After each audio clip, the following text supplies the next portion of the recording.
tried to get in, open the door, and there was a child dead. And yeah, we tried to do what we could to help, and unfortunately we were too late.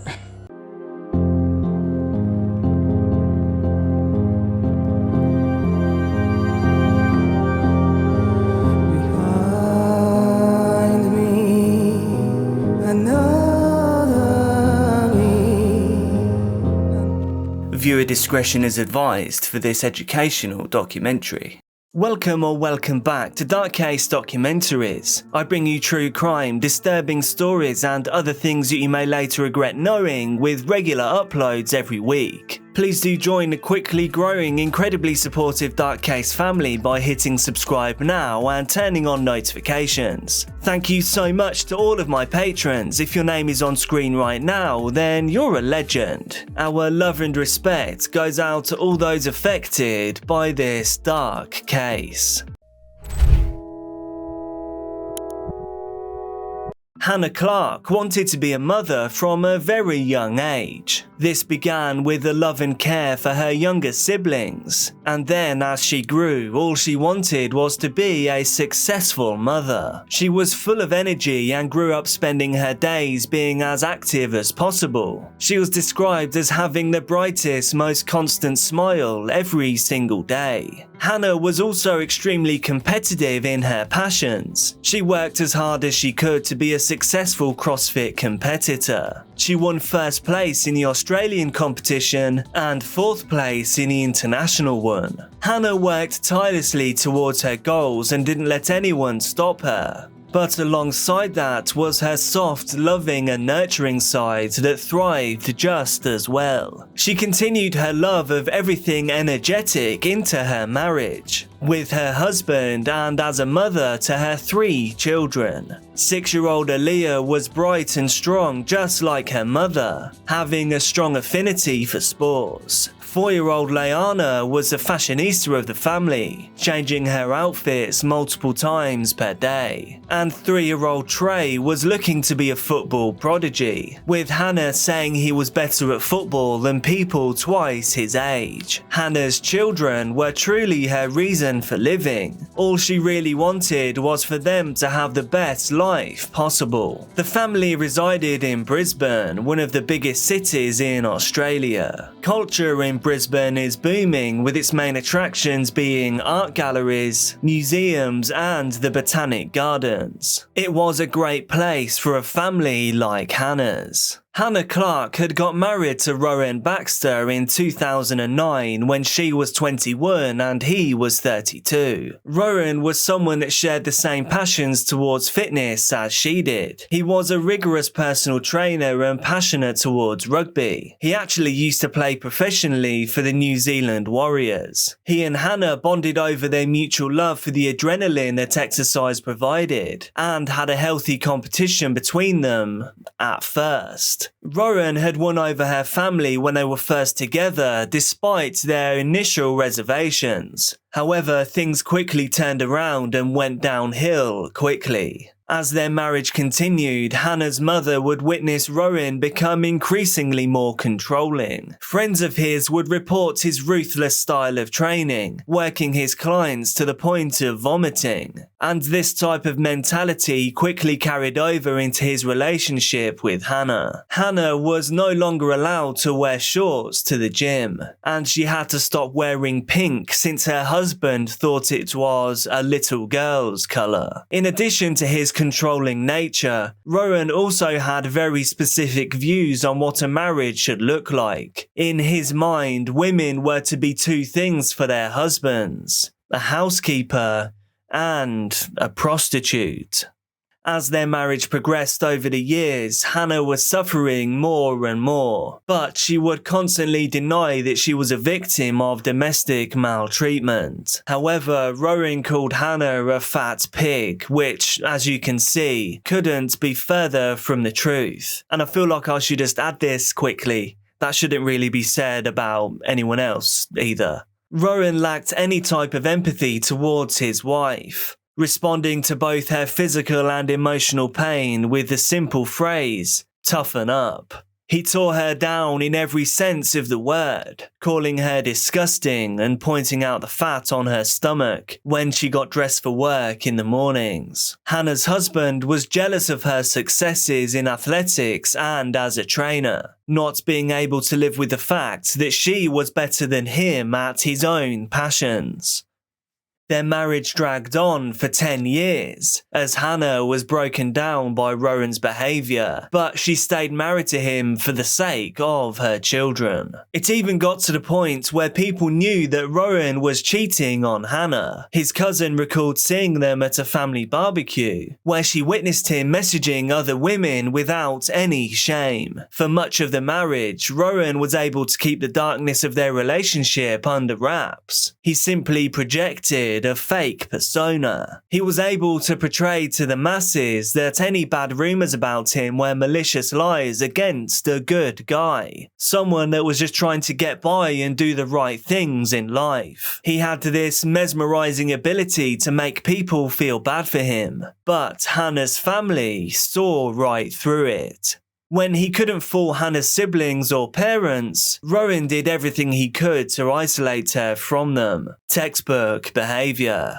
Hannah's mother explained, "We'd go down to the coast and if they turned up and saw us there, they would go to another beach." Rowan's control over Hannah only became worse as time went on, and more people were beginning to notice. One of Hannah's good friends, Manya Wali, worked in a domestic maltreatment field. She tried to talk to her at length about the way that Rowan was treating her. Manya asked Hannah if Rowan had ever threatened to harm her or her children, to which she simply replied no and denied that she was being abused by her husband. Hannah did, however, talk with Manya about the fact that Rowan had threatened to harm a previous partner when she tried to leave him. As she encouraged Hannah to open up about her relationship, the things that Hannah did discuss was Rowan's control over her life and over her children. He also demanded intimate time from her daily, and when she refused, he would prohibit her from going to the gym or spending quality time with her kids, using the two things that she loved the most in the world as a weapon against her.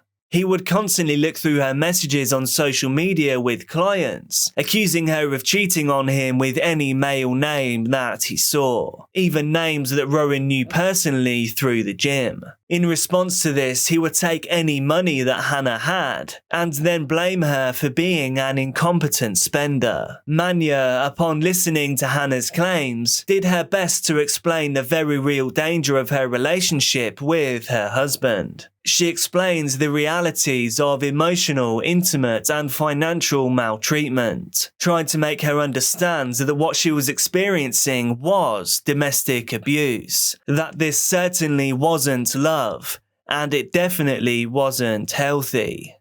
And eventually, with the support of her friends and family, on December the 5th, 2018, Hannah finally gained the courage to leave Rowan after 11 years together. She left secretly while he was away from the house. This was so that he couldn't intimidate her into staying. This strength on the part of Hannah turned Rowan into a kind of villain that Hannah had never seen before. He had become a menace. His almost total loss of control igniting a flame inside him that he simply couldn't contain.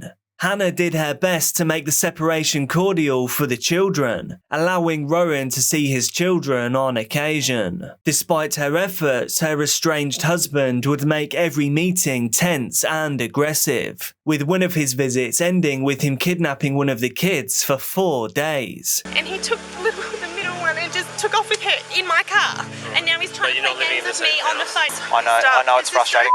I know it's his. I don't object to him actually seeing the kids. I just. What's his name? Rowan Baxter. Because he does this, he's fine for 1 minute and then the next minute.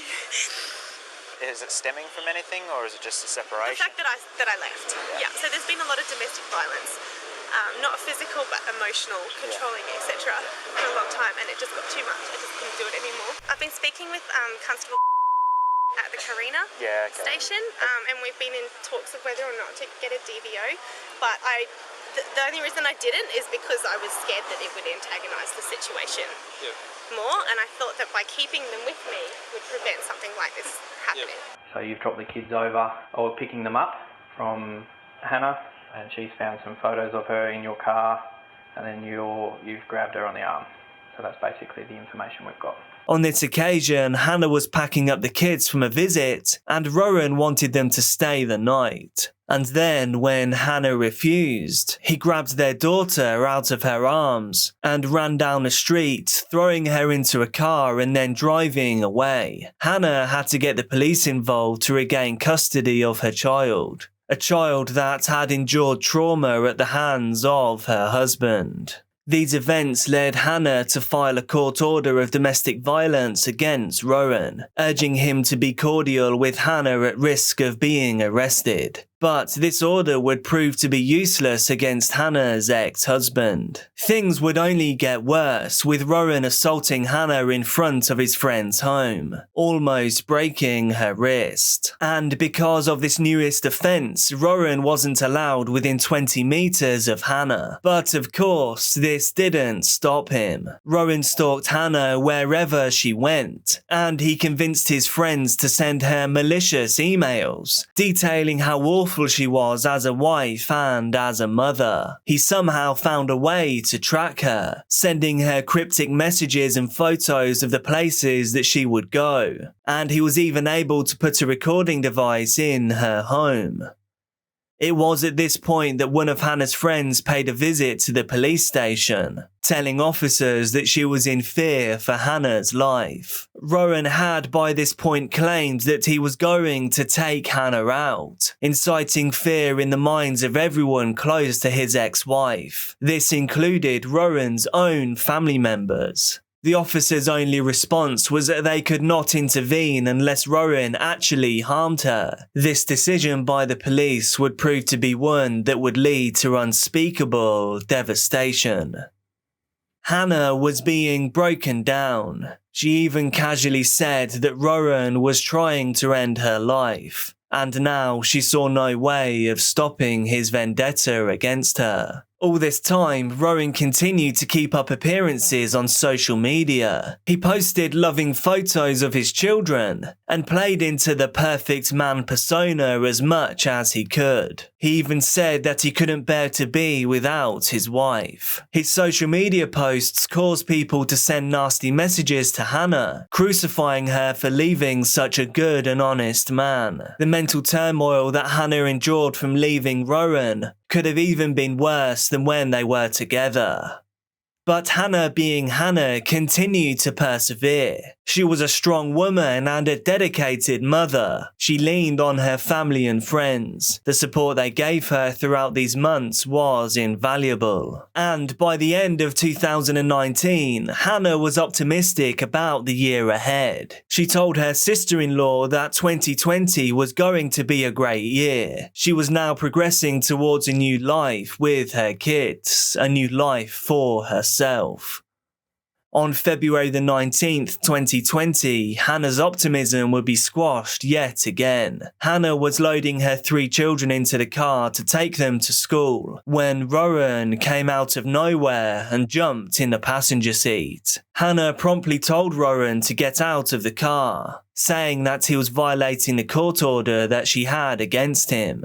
This is when Hannah noticed that Rowan was holding a knife and a jerry can, a vessel used to carry petrol or gasoline. Now, fearing for the safety of her children, Hannah listened to Rowan when he directed her to start driving. As she drove, he poured the petrol from the jerry can all over the inside of the car. Things were escalating extremely quickly, a frenzied blur of panic and emotions that is difficult to even begin to imagine. Hannah didn't make it far down the road before she saw a man washing his car. She started screaming for help and tried to escape the vehicle, but before the man could make it over to her, Rowan exited the car. He ignited a lighter and threw it inside. The car contained Hannah, and the 3 children. As she was set ablaze, Hannah jumped from the car and continued to scream, this time for someone to save her children. Just as this horror was unfolding, an off-duty paramedic was driving by and saw the commotion. They quickly pulled over to help in any way possible. The original bystander used the hose meant for washing his car in an attempt to douse the flames off of Hannah, hoping that he had made it in time. Even as Hannah continued to be engulfed in flames, the only thoughts and words she could say were for the welfare of her children. She continued screaming that her children were still inside the car. She said, "Why didn't I just stay in there with them? My babies. Someone help them." By the time police arrived, Hannah mustered up all of her remaining strength. She gave them every detail of what had just occurred, including the fact that she had a domestic abuse order against Rowan. Unfortunately, Hannah's children had already passed when police arrived on the scene. The car was already completely ablaze by the time anyone even noticed that they were strapped inside. The lady was screaming on the ground, help me, help me. I went over to try and help her. She finally said to me there are kids in the car. When I heard that, I went to run around and I've heard the first explosion. As that's happened, I backed from the car. My little brother stopped me from going any closer. As that's happened, a second one's exploded and the car started rolling down the street. As that's happened, I looked around. It's around school time for kids and I've just found out there's kids in the car. I stopped behind the car, held it, yelled. Don't know how the car stopped in the middle of the road. Burnt my hand, tried to get in. I'm not left with any marks, just a blister. Tried to get in, opened the door, and there was a child dead. And yeah, we tried to do what we could to help, and unfortunately, we were too late. Hannah's ex-husband was found on the other side of the car in the street. He had ended his own life after leaping from the car to avoid the flames, the evidence of which was still sticking out of his chest. Even if Rowan had survived, Hannah's shockingly detailed account and her physical state was all police needed to know exactly what had occurred. Despite Hannah's desperate fight for life, she passed away just a couple of days later. The only part of her body left intact was the bottom of her feet.